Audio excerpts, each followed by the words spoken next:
अस्सलाम वालेकुम। मेरा नाम सुभान रियाज़ है। हमारे माशरे में इस टाइम हमारी नस्लें तबाह हो रही हैं। हमारा मुल्क इस टाइम करप्शन का शिकार है। हमारा हर चीज़ ख़राब है। हमारी औलादें नाफरमान हैं। हमारा एजुकेशन सिस्टम फ्लॉप हो चुका है। हमारे मुल्क में बेहयाई बढ़ चुकी है, महंगाई बढ़ चुकी है। जितने भी मामलात हैं ऑब्वियसली ये हमारा मुल्क इंसानों से चल रहा है। ये सारे मामलात भी इंसानों में पाए जाते हैं। अब इंसानों में कैसे और इसकी वजूहात क्या है, थोड़ा सा मैं इस मामले में अपना पॉइंट ऑफ व्यू शेयर करना चाहता हूँ, अगर आप लोग सुनना चाहें तो। हमारे मुल्क में करप्शन की सबसे बड़ी वजह हमारे इन इन जितने भी मामलात हैं, जो सारा मैंने आपको बताया, जो जो हमारे इस टाइम माशरा जिन जिन बीमारियों और बुराइयों का शिकार है, इसमें एक अहम किरदार हमारे वालदैन का है। माज़रत के साथ मुझे पता है कि ये बात काफ़ी लोगों को नागवार गुजरेगी, but I seriously don't care. हमारे घर में बच्चा पैदा होता है। बच्चा 3 साल का होता है, उसको मार के रोते हुए बच्चा जनाब स्कूल भेज दिया जाता है, किंडरगार्टन, नर्सरी। और हमारा एक मैं माँ बाप की नीयत पे बिल्कुल शक नहीं कर रहा। ऑब्वियसली हर माँ बाप चाहते हैं कि हमारी औलाद कामयाब हो, हमारी औलाद मतलब वेल सेटल्ड हो, दिस एंड दैट। ये सब चीज़ें तो ठीक हैं, लेकिन ये जो सक्सेस और ये जो कामयाबी की जो डेफिनेशन हमारे यहाँ पे माशरे में एक बनाई जाती है, टोटली गलत है। पैसे का ताल्लुक कामयाबी से नहीं होता। औलाद ऐसे जाहिल होती है, ऐसे लाशऊर औलाद ऐसे बन जाती है अगर उसको पैसे के पीछे लगा दिया जाए और उसको बता दिया जाए कि कामयाबी का ताल्लुक पैसे से है। बच्चा 3 साल का होता है, उसको रोते हुए, पिटते हुए, मारते हुए उसको जनाब किंडरगार्टन या नर्सरी स्कूल में एडमिशन करवा दिया जाता है। हमारा जितना भी एजुकेशन सिस्टम है, हमारे स्कूल्स, हमारे कॉलेजेस, हमारी यूनिवर्सिटीज़ जितने भी हैं, ये सब एक कारोबारी अदारे हैं सारे। एक ये जितने भी हैं, ये सारे एक बिज़नेस हो रहा है। हमारे नबी पाक सल्लल्लाहु अलैहि वसल्लम ने कहा कि औलाद जो है आपकी 7 साल तक उसको नमाज तक का ना को, और हम 3 साल की उम्र में उसको स्कूल भेज रहे हैं। पहला जो औलाद के दिल में माँ बाप के ख़िलाफ़ एक जो मोहब्बत का बीज जो उगना होता है माँ बाप के लिए, इस हरकत की वजह से वो बीज मुर्दा हो जाता है। हम लोग कहते हैं कि हमारी औलादें नाफरमान हैं, हमारी औलादें हमसे मोहब्बत नहीं करती। ये मैं आपको एक टिपिकल पॉइंट मैं आपको बता रहा हूँ। ये यहाँ से जो इंसान की औलाद है उसका स्टार्ट होता है। फिर उसके बाद टाइम टू टाइम, क्योंकि देखें हम लोगों ने दीन को सीखा ही नहीं, हम लोगों ने अपने प्यारे नबी सल्लल्लाहु अलैहि वसल्लम की ज़िंदगी को पढ़ा ही नहीं। उसी में ही भलाई है, उसी में ही आखिरत तक की भलाई है। हम समझते हैं कि वो जो नाउज़ुबिल्लाह दीन पुराना हो चुका है, वो पुराने टाइम की बातें हैं, आज का टाइम कुछ और है। तो ये हम लोगों की जाहिलियत है और हम लोगों को इस पे शर्म आनी चाहिए। एनीवेज़, बच्चा एक स्कूल लाइफ से थोड़ा बड़ा हो गया। अब कोई भी हमारे आम माशरे में एक बीमारी पाई जाती है। होता क्या है कि कोई भी इवेंट हो, कोई बंदा आता है, माँ बाप अपनी औलाद को पॉइंट आउट करके कहते हैं कि वो डॉक्टर है, वो इंजीनियर है, उसका घर देखे, उसकी गाड़ी देखिए।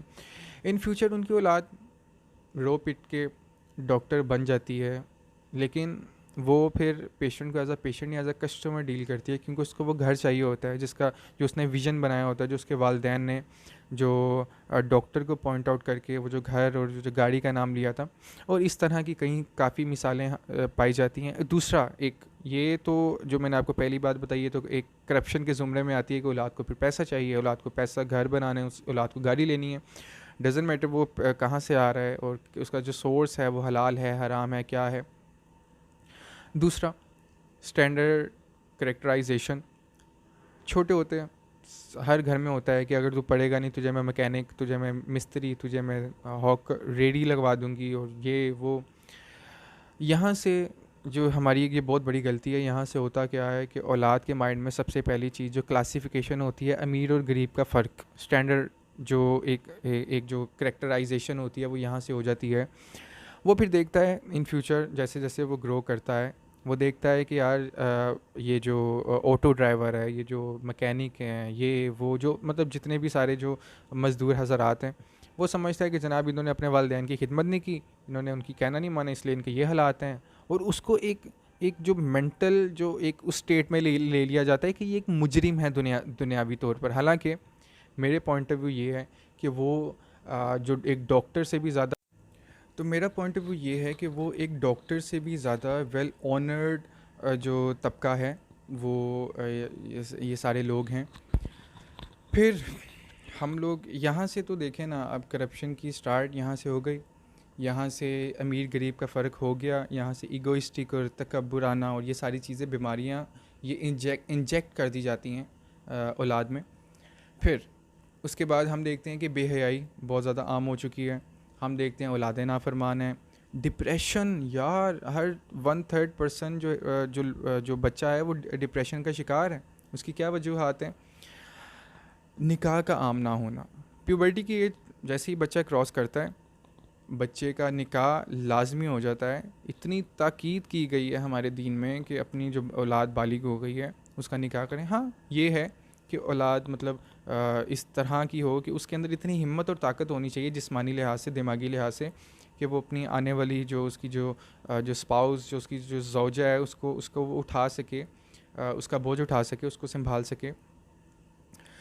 अब पहले क्या होता था? पहले ये होता था वालदैन ख़ुद शादी करके लेके आते थे अपनी बहू को अपने ख़र्चे पे, और बहू फिर खिदमत भी करती थी उनकी, और बड़ा फिर उनका आपस में बड़ा एक कॉम्बिनेशन होता था।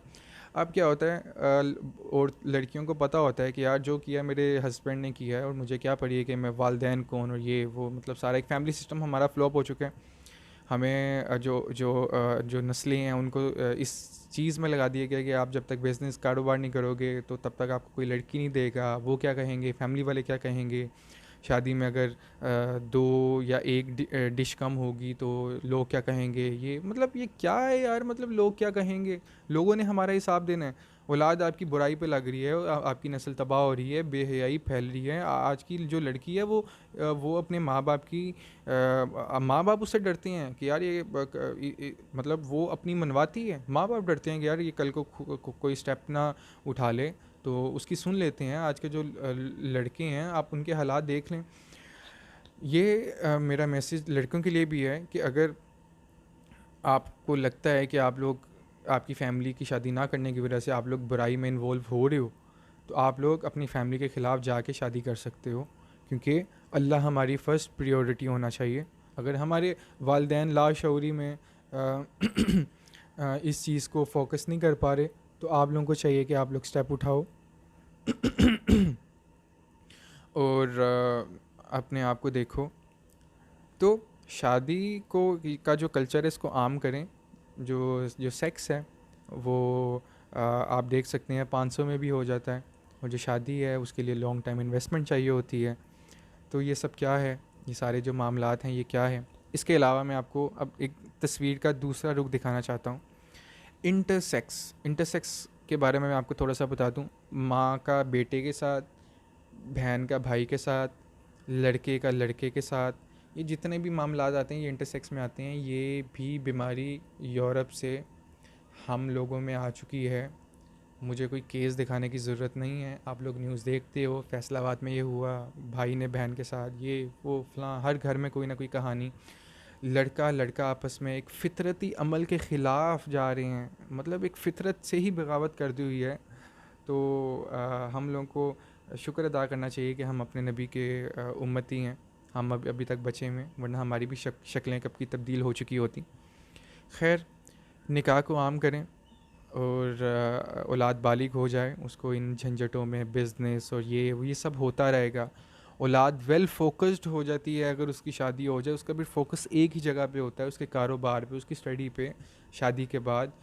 वरना तो आप उनकी हालतें देखें, नशों पे लग रहे हैं, उनकी मतलब एक डिप्रेशन में है। पढ़ना एक रेस में डाल दिया गया उनको, और बेहयाई है, बुराई है। और आप लोग तो घर बैठे हुए यार, मतलब आप आज की फ़ूड देखो, आजकल का फ़ूड कितना फास्ट है कि जो औलाद की जो सेक्सुअल ग्रोथ है वो कितनी रैपिडली हो रही है। खैर, ज़रा इन सारी बातों पे गौर कीजिए, ये अवेयरनेस आगे लोगों को दीजिए।